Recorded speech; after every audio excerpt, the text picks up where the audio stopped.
Hallo, my naam is Janine van die Kerk van Radio Kansel. Ons is by die laaste vrug van die Gees, nommer 9, selfbeheersing. En ek het altyd gesê, daar's 'n rede hoekom die Here hom laaste gesit het. Ek dink hy werk so op na hom. Die vorige een was nederig, hy klaar moeilik genoeg, maar die moeilikste een van hulle almal is selfbeheersing. Kyk, die wêreld sê maklik vir jou, jy moet vir ander mense nee kan sê. Maar jy hoor nie baie preke oor om vir jouself nee te sê nie. En dis wat selfbeheersing is. Dis die groot hokkaai. Wag nou eers.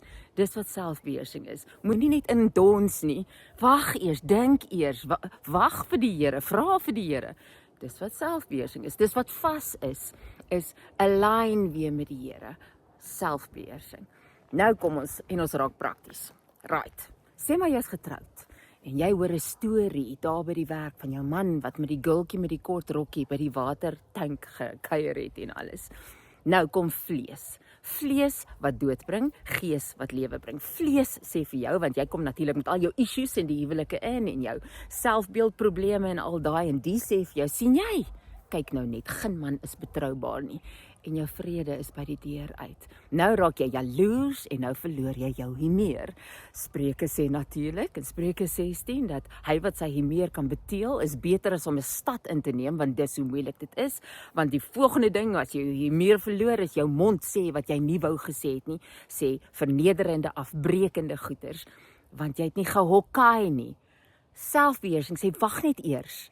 Wat's een van die goed waaraan ons moet dink? Filippense 4:8. Is alles wat waar is.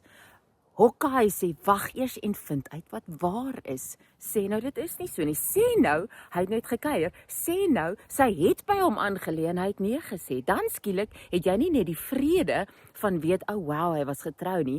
Jy het die vreugde van trots wees, dat hy joune is, en jy syne is, en nog 'n blokkie aan die vertroue muur gebou was, want die Here se selfbeheersing het nou vir jou al die ander vrugte. Liefde bloei, vrede bloei, selfs jou geduld. Hy kan nou later by die huis kom, want die vertroue ding het herstel, is sterker as wat dit was voorheen. Daar is net lewe wat kom met die vrug van die Gees.